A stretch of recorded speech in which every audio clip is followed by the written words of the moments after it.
Hello everyone, welcome to our 10th baking session. Wow. Yeah, wicked. Marvellous. So this is our 10th baking session, which we're doing Christmas puds. So I'm Zoe from Open Site Hampshire. Welcome to our baking session. We do record this session, so if you would rather not be seen on the video, please turn your cameras off now. We use the videos in our on our website and social media to share how we are baking and the recipes that we do with Penny. Now, microphones will stay on as usual, but please bear in mind any background noise from your end will interfere with us hearing what Penny's doing. So please keep noise down as much as possible. I know it's difficult if you are baking along, but if you could just keep the background noise down while Penny is going through her session with us. I will be talking at the end about our next baking session and when that will be. But I will hand over to Penny now and over to you. Video for everyone. Good morning, everyone. So today we're making Christmas puddings. And as I was explaining, I'm making a very large quantity because I make about 18, 19 Christmas puddings a year. And then I make them in most of them in these very small 0.15, I think, litre pudding bowls, which I get from Lakeland, which I get no commission. When I store them, once they're cold, I put a little plastic lid on, and that covers the foil and the greaseproof or baking paper, which are tied on with string. Those will last you a year. I've never had them long enough to see if they lasted longer, but these are eminently reheatable in water, as I'll explain later on today, for about an hour, or in the microwave, no more than 3 minutes on defrost. But if you were making a bigger pudding, you'd probably cook it for about 5 minutes on defrost. So that's what we're aiming to get to at the end. They are just, this one has come out of the studio. It's just slightly, I suppose, a little greasy on the outside, not very much. What's happened as it's cooked, some of the suet has come out and has just got into the water, but that's fine. That will just last until you're ready to eat it. So this recipe is actually embarrassingly easy, and I feel ashamed to be presenting it to you. The biggest job with all these recipes for Christmas is actually weighing out all the fruits and nuts and spices and everything, getting them ready, getting them chopped, and making the stuff is so easy. So what I've done, about 3 months ago, I measured out all my raisins, sultanas, and currants. They've been in a jar covered with brandy and rum for all that time. And every week or so, I go in and just turn the jar upside down. So can I remind you that if you're cooking along with me today, it might be quite useful to have a bowl of hot soapy water. Well, that prepared. I've got, there we are. I'm just going to put that over there. Right, so in go. I don't know whether you can smell your fruit. Oh my goodness, no naked flames, I think. So much booze in there. I can actually smell it emanating out of the jar. Oh, I can. So I'm pouring that into a very large mixing bowl. And one of the things is, if you're making the same quantities I am, you're going to need a large bowl and quite a strong spoon to stir it all with. I just use my hands. Well, I agree with you entirely. That's why you want a nice hot soapy water ready. Yes, indeed. Now I've got here my nuts, and usually I chop nuts by hand, but I was making such a mess because they were flying off the chopping board that in the end I threw them into the food processor and just gave them a couple of pulses. So there go in my nuts. And in they go. Right, what have I got next? All of these things I've stored beforehand in my boxes so that they're easy to find. This is, I could tell this because I'm feeling it. This is chopped glacé cherries and chopped apricots. And I'm also using, this is completely optional because we dry apple flakes here. I'm using some dried apple flakes. So I'm just stirring that around. You're absolutely right. Hands are much easier for this. Just giving it a mix. Ugh. Okay. I hear it squelching. Yeah. Yeah, that's probably me. Now, here I've got a packet of suet. This is just bought suet. And of course, you can buy vegetarian suet. So you might prefer that. This is just suet. And this is really the main fat that goes into this. And if you think that we're going to make 19 times 2 is quite a lot, 38, Yeah. 38 Hey, serves, Siri. and that's 8 ounces of suet. What is That's 19 quite a times lot. 2? 19 times 2 is 38. How useful. Good old Siri. Don't you just love those little machines? I know, they're so handy, aren't Okay. they? Mm. I don't know about you, I've got one of my biggest mixing bowls and it's So have getting I. very full. Yes. Right, now I've got here I've got a plastic bag of breadcrumbs and I collect these during the year. And if you're going to use shop bought bread, you need to slice it or have it sliced beforehand, and you need to lay it out overnight to dry. And you may even need to turn it over and dry it a bit more, because if you try and put this into a food processor and turn it into breadcrumbs, when it's fresh bread, it'll just turn into some sort of gloop at the bottom of the food processor. Much better to dry it. These have been in the freezer. They're a variety of textures, because some are small and some are big, and in they go. So in come the hands, and thinking, oh my goodness, I've still got more to go in here, and how am I going to manage this?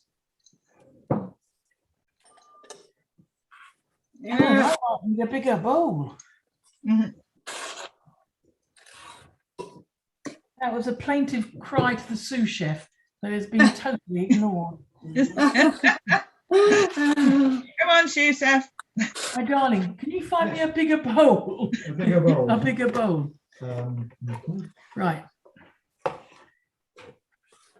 What have I got in here? Oh, my goodness. Right, here is that your big one?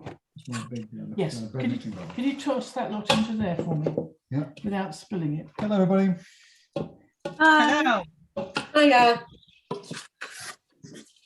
Sorry, that was a huge bowl. This is even bigger. Only just big enough. Oh my goodness, it is only just big enough. Okay. Oh my goodness me.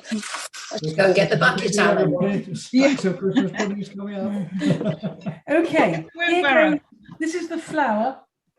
And in there, I've also put the dried spices. So I've that's already got them in here. mixed spice, cinnamon and nutmeg. That's going in. And I'm stirring that around with my hands. How's it going at your end? This is good Very tactile messy. stuff for blind people, isn't it? It gets better. It gets better. Oh yeah, of course it does. Right. What Think I of the have end. here. Think of the Oh, end you're outcome. using sugar. Alan, are you there? Yes. Can you come and open it? Oh, no, I've done it. You're using sugar. I am using honey. Oh. You know, we have lots of our honey. I thought I would experiment with honey this year. So that is a pound jar of honey going in to the bowl. And I promise you, I'm not going to put my hands into that yet. No. Please don't. Yeah. Could be like super glue. Oh, Now, it does feel like because we're going to I bet it steam does. this, it will actually slightly change the honey, and a lot of heat changes the sort of some of the goodness, some of the chemical goodness in honey. But at this stage, I am just experimenting with honey and Oh, yeah. trying not to use sugar. Oh God, this is going to be disgusting. Lesson for next time. Yes, Yeah. that'll do. I'll do. Okay. Oh my God. Can I pass you that? Please don't run. Thank you. Okay, last ingredient. Ready for real messiness? Go on. 5 eggs. Oh no. Yeah. Oh, look at my nose. 2, 3. How are yours going? Oh, good. Very messy. Anybody got the recipe in front of them? Yes, I have on my phone. Are you able to check that we put everything in? Oh, I've got very something. yes. Somewhere here, I have a box of chopped apple. Let me find it. Aha! Chopped apple. And Well I done. used our coxes from the garden. I didn't peel them. Ashton was nobly peeling her apples, but I thought that was a bit OTT. So chopped apple, lemon zest, orange zest, all of that's going in. Okay, I think this is, you're absolutely right. Let's abandon spoons and spatulas and just squelch all of this lot together. Your hands right in there, turning it upside down, mixing it up. Do you remember on the Archers years ago, they used to have Stir Up Sunday or something like that? Yes. All And right. everybody used to come in and stir the Christmas pudding mix. And if you're making this, you will understand why you want other people to stir it as well. Because this is actually quite a good workout for your forearms. Oh yeah, I was going to say it's a bit of an arm workout.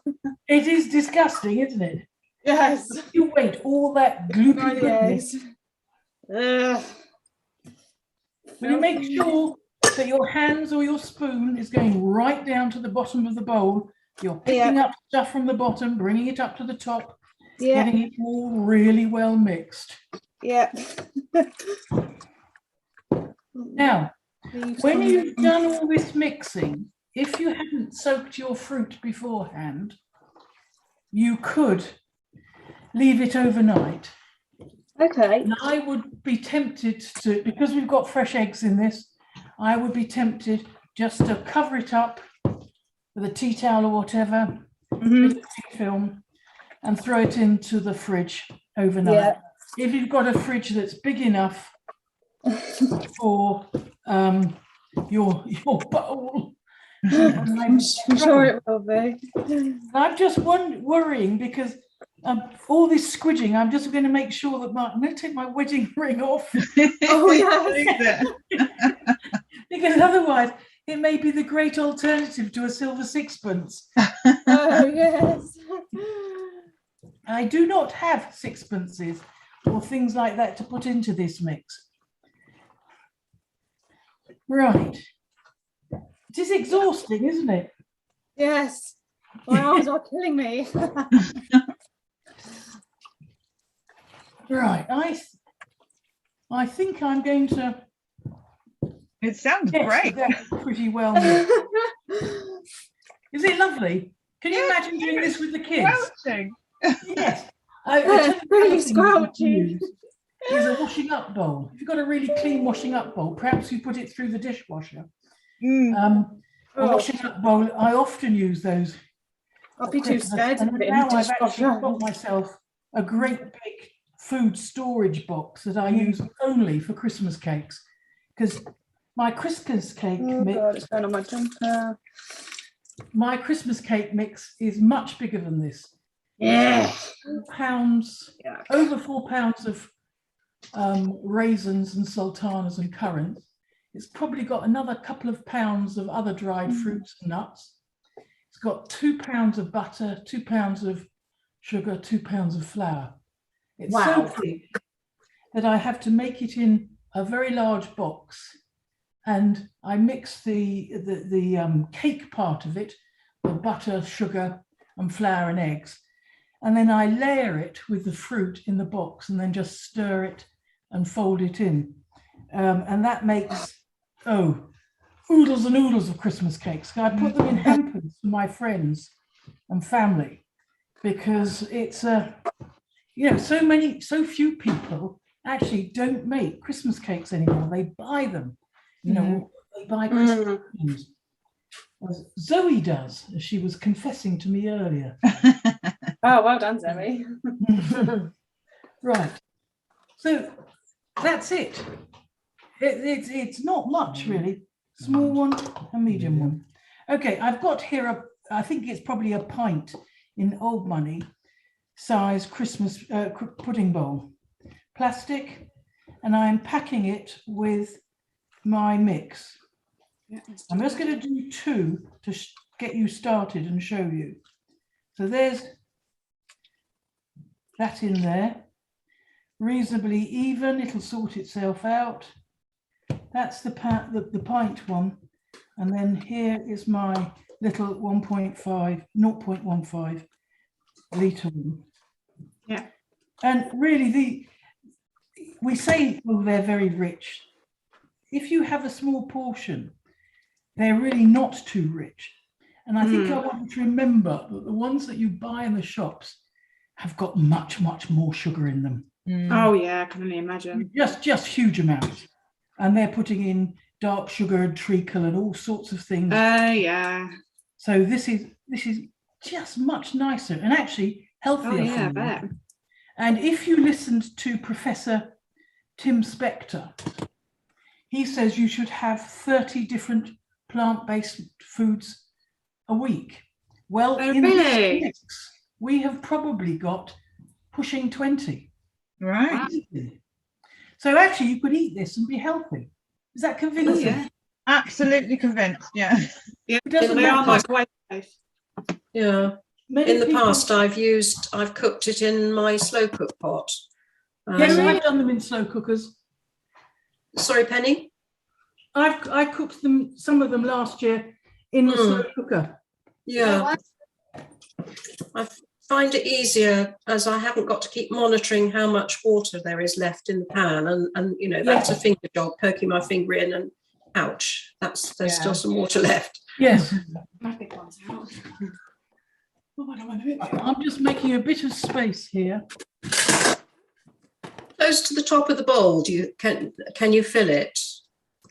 Well, Half an inch? I'm not taking mine to the top. I've taken it probably 2 millimeters. It's just sort of slightly doming. Oh, okay, in so the middle. What I'm not being mean. no, I wasn't sure if it would rise with. I know there's only a little. I was thinking that actually, because it's got flour in it, and that's a raisin. Yeah.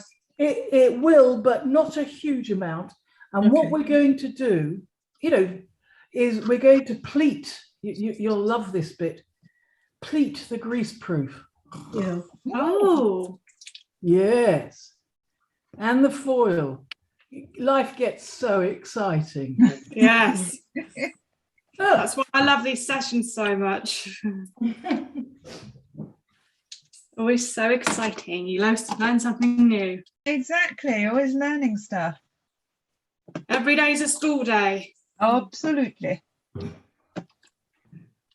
Now, when you've got to this stage, it may be really sensible, and you might want to do this later on, is sit at a kitchen table with all your bits of greaseproof paper and foil and string ready, and you can even pot up your little pots, have them all ready, and just sit down and do all the covers, because it will take some time. This is the Blue Peter bit. So what I've got for the Blue Peter bit, here are some things I prepared earlier. So I have actually cut strips of greaseproof, and you know, I'm not going to say squares, but pieces of foil. This year I'm making 2 bigger pots, 2 bigger puddings, and 2, all the rest will be small, because I've got some guests coming just after Christmas. So I thought, well, we'll make them a Christmas pudding, because that makes life really easy. So what I've got here is, I had a long strip of greaseproof paper, which I had measured the width of and the length of against these bowls before I cut them. And literally I just sat there, guessed about it, and put them, just rip them out off the roll. And now I have the foil. So I've folded my strip of greaseproof in half, and I've done it quite neatly, because this will all work better if you are neat. So there's the greaseproof. Then I'm laying the foil on top of it. So I'm sort of roughly matching up the corners. They may not all match. And then in the middle, I'm putting this down on my slightly currenty work surface, putting it down, folding it in half, and then I'm folding it again. So what I've done is I have made a little pleat in the middle. So when your eggs and self-raising flour and all the rest of it start puffing up, your pudding has space to expand. Right. It also makes it much easier to manage. So I've got my foil on the top, and I've done my fold, and now I'm putting it over my bowl. And because the foil is giving it much more stability, I can fold it around my bowl, and I'm pushing it down. And your bowl will have a little lip around the edge.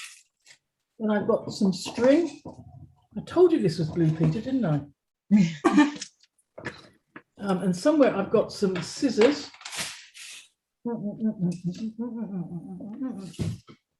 The scissors are AWOL. Scissors, please, my darling. This is the sort of thing why you need to be sat down, have a whole tray of these pudding bowls filled, and be ready then to have your paper and your foil, and just sit down and do it quietly. Listen to a good book or a play on the radio. I'm taking my string round twice, because I find that gives me more grip. Pulling it as tight as I can. I'm doing right over left, left over right, to make a proper knot. I can't remember what that's called. It's not a reef knot, is it? Is it a bow? Granny knot, I'm told, from the 2 and 6s. Right, I'm just going to trim off my string. And now I'm actually going to take these scissors, and I'm going to go round, and I'm feeling where I am in my bowl, and I'm trimming I'm giving it a good ½ inch all the way round. I'm doing this, one, because it just makes it all neater. I'm not going to have lots of bits of foil and paper that are all a bit soggy once I have steamed this. Well, we're saying steamed, I'm sort of semi-boiling it. Okay, so I'm putting that out of the way. So what I've got here is my bowl with a sort of rough frill around the top, that is ready now to go into my pan. See, it's easy, really, isn't it? This size, I'm going to put it into a pan, And the most important thing is you do not want your pudding directly on the bottom of your pan. So I'm going to use silicone mats. You know, they're things that I use for putting hot pans on the work surface. So they're just little round silicone mats. You could put a saucer or a plate, as long as it's not your very best bone china, or something else, just to keep your bowl off the direct heat, which will come through the bottom of the pan. So therefore it will have a little protection. So that is going to go into the pan. I'm going to fill it to about 2/3 full of water. I'm going to bring it to a gentle bubbling simmer, and it's going to sit there with the lid on for about 3 hours, and that will cook it. And after that, I may take it out of the pan. I'll probably give it a clean up, because if a bit of the suet, you know, you've seen how messy I've been. If a bit of the suet or whatever is on the outside, it'll just dissolve in the water, and I might get a little thin layer of grease on it. So I may give it another wash down, but making sure I'm not getting hot soapy water into the pudding. I might give it another trim on its paper, just to make sure that's all clean and neat and feels nice to put away in the cupboard. And that's that done. So with this pudding, I might, as I said, get it out of the cupboard later, simmer it again, and it's still got its foil on, and it's still got its greaseproof paper on and its string. I would take its little plastic storage lid off, pop it into my pan, and give it another simmer for an hour, or pop it in the microwave on defrost. But if you're doing it in the microwave, you must take off the foil and the paper and the string first. So just pop it in there, whichever way up you like, and just do it, and it comes out beautifully. So I feel really embarrassed. How was that for so damn easy? Definitely. Yes, it's good. Oh, hello. This will be, as I said, much better for you than those shop bought things. Yeah. Oh, yeah. Yeah. Penny, can I ask a question? Please. When you finished cooking it, Yes. the greaseproof paper is quite damp and soggy. Do you replace that? No. Okay. I would. What I don't. You won't be able to see, but what I've done here, because it's nice and tightly tied, I've actually lifted it up like a ballerina's skirt when she's done her, you know, her jeté or something. So it's just a bit flapped up, so that can all dry. Okay. And then I can trim it again. Yeah. And then it's neat to get stored. It will just dry itself off. Okay. And if I show you this one, where have I got? I've got that little one that I had here. This one, it's got its plastic lid on the top. I'm just going to whip that off. This is one of the little tiny ones. This is all the stuff that it was cooked in. And it's what would I would say, slightly, not damp, it's just sticky-ish. Yeah. Do not worry about it. Okay. So, unless you've got mice and rats and other vermin, or husbands, of course. Yes. Yeah. They are dreadful Christmas pudding eaters, husbands. Oh, definitely. Yeah. And of course, you could serve this with custard. You know, you can fry custard. You can make your own vanilla custard, an egg custard. You can serve it with a rum butter. You can serve it with toddy cream, any sort of cream. You know, it's delicious. You don't want something that's too complicated with the amount of flavour you've got in here, because this is a very special pudding. It's got lots of lovely fresh ingredients in it. Oh, yeah. And you want to make the pudding the star, not the rum butter sitting on the top. Oh, yeah. Now, lots of people would set light to a Christmas pudding. I was just going to ask that. If you're a blind person, this may not be the best idea. No. I have quite a tough rule in my house that I have no naked flames other than on the gas cooker. Yeah. Oh yeah. If you want to, if you've got somebody who is able to supervise and take charge of that, you might heat up some brandy in a pan. Mad people put it in a ladle and put it over the gas, completely bonkers. Gosh. Heat it up. You just want to warm it because that helps bring off some of the fumes that you're actually going to light. And then you can pour it over and set light to it. But setting light to cold brandy won't really work. It needs to be Right. warm. All right. And stand well back and lose your eyebrows and your eyelashes. Oh no. Failed on your eyebrows. Slightly terrified to do that now. So how are you doing, Hilary and Ashton? Yeah, I've got all my puddings prepared. They just need cooking. Wow. I haven't bothered covering mine because I was ushered out of the kitchen. Oh. They're in their bowls. The coverings are there.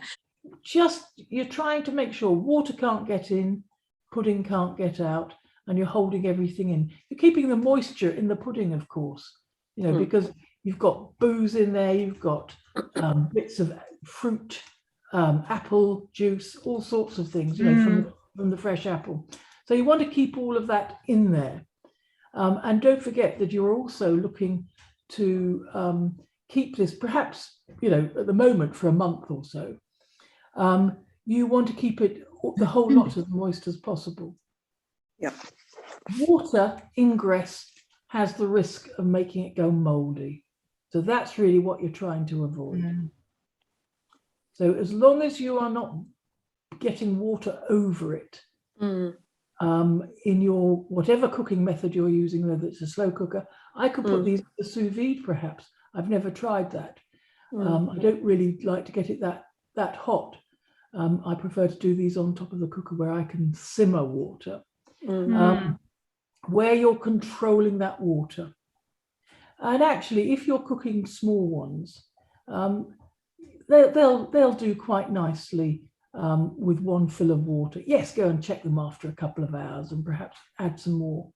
If you are adding some more, take a mug of hot water over and put that in so that you're not cooling the whole lot down. So it might be hot water from the tap, hot water from the kettle. Let me show you what I've got here. Yeah. And actually, this is I know a those. silicon mat, Yeah. which I use all the time if supposing I'm making mashed potato. And so you've drained the potatoes. I want to put the mashed potatoes in their pan on the work surface, but not damage the work surface. So one of those I will just throw on the work surface and then I can mash my potatoes. But this will actually go in the bottom of my pan today. And then my puddings can sit on top of it. Is very precious. So I think I'm a bit cautious about your. Yeah, I can understand now. It's better to use metal or. I am just wondering. I've trimmed up my my Christmas pudding. I put the paper, the greaseproof, and the foil, and at the end of having trimmed it, I have got some waste. And I'm wondering whether you made a foil sandwich and stuffed all the waste into that, then clamped down, folded round all the corners, all the edges, and then you would have your own little homemade heat diffuser to go inside the pan. How's that? Yeah, that sounds brilliant. Do you know that I'm an influencer? Yes. Yeah. You need to patent that idea. Find a different use for your trimmings of greaseproof paper and foil. Improvisation, Penny, improvisation. Well, but that's simple, cheap, uses your stuff, and I think actually I would do that. It's just so dead easy. What you will need to do with all of this is bear in mind that after your cooking time, everything is hot. Yes. Okay. So if you've got your puddings, you need to make sure you're taking them out. not just with oven gloves, because oven gloves will get wet, and that's really dangerous. But what I often use is latex gloves. You know, the ones we've had for COVID and those sorts of things. Oh, You yeah. can put those on, and that will protect your I hands. think my from gloves are made of heat. latex anyway. Pardon? I think my gloves are made of latex anyway. My oven gloves, you just put them on, they go up to your arm. Yes, I found some of those not fine enough, not giving me enough touch. Oh, right, okay. Yeah, but you're quite right. Something that will protect your hands. Take your puddings out, put them aside on the draining board to dry off. You might give them a little clean up and a trim before you pack them away. That's cool. And just remember, if you're making your own heat diffuser, it will be hot and wet and full of boiling water. So that really needs to be handled with care. Yeah. Do you have more questions? Do you have any more questions about preparing for Christmas? No questions. No, I think it's a great idea to give people a hamper of all the food that you've shown us how to cook in the sessions. I think it's a lovely idea. Really What nice I'm idea. going to do is I've been preparing a little recipe booklet. Oh, lovely. Oh, wow, okay. We've done during these 10, it'll be 11 by the time I've done it. So it'll be a little recipe booklet in Word, so it's accessible, I hope, with links to all the videos.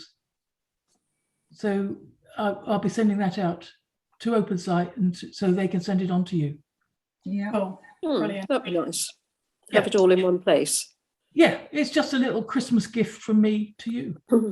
That'd be lovely. Thank you. But for my hampers, we've made grape juice, apple juice, blackberry and apple juice. I've made grape and apple chutney. I would normally make perhaps a jam. You can tell we got lots of grapes this year. I made a grape jam. I would make marmalade. I would often do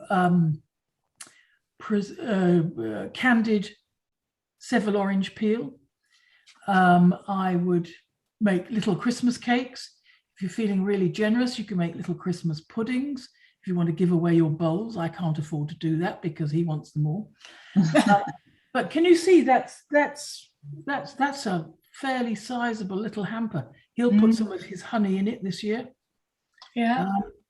So I get all my preserves and juices are in bottles that I get online. So they all have the same lids.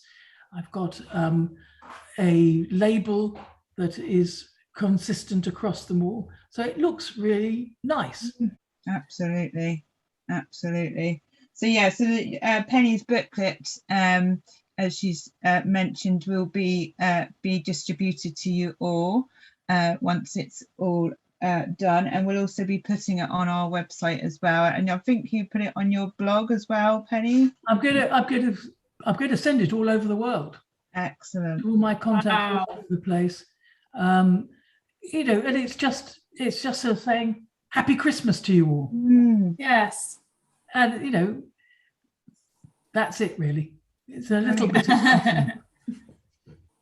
Absolutely fantastic.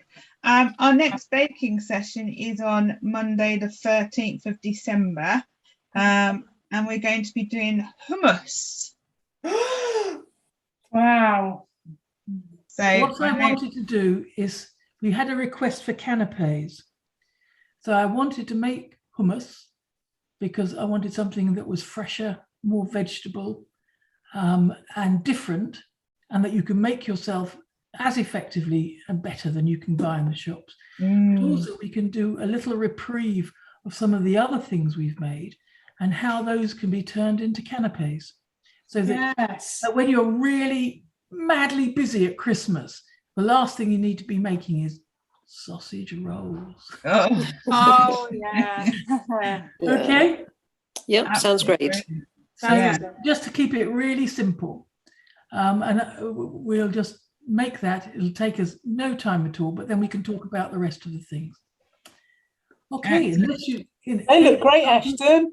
Thank you. Ashley's showing her little puds there on the screen. Well Very done. nice. I haven't cooked them yet. I'm just about to. They're really good. Ashton, Fantastic. you've been making lots of things, haven't you? Yes, I have. Have they been working out well for you? Absolutely. They've been going down an absolute treat with my family as well. Oh, that's Good. Good. Brilliant. Yeah, well done. And I wish I could taste them, but I just don't eat Christmas pud, but I love the smell. As I Oh, mentioned. Zoe. I know. I'll come around and smell them. I just won't eat them.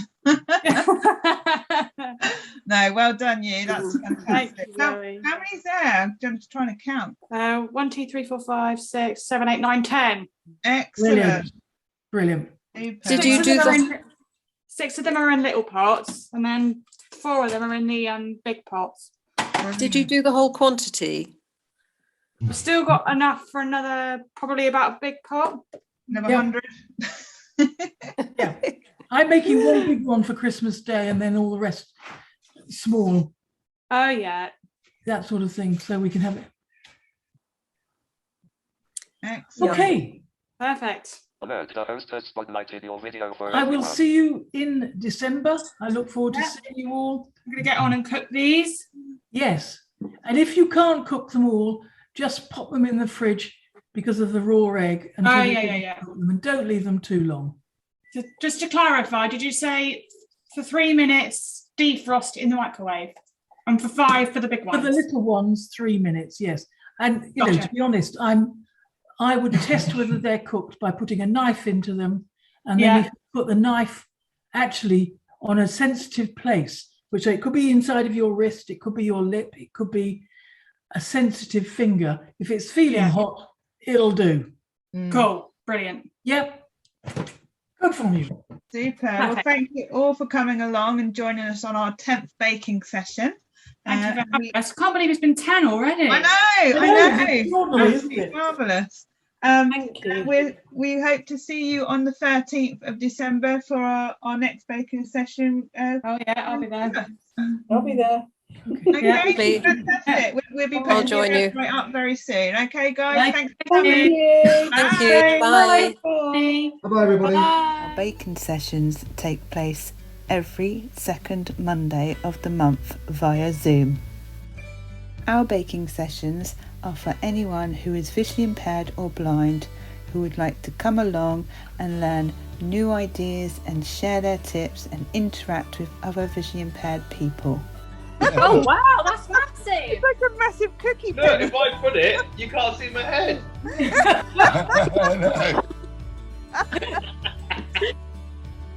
To find out more about our regular baking sessions, please contact OpenSite Hampshire on 023 80 641 244 or email info@opensite.org.uk.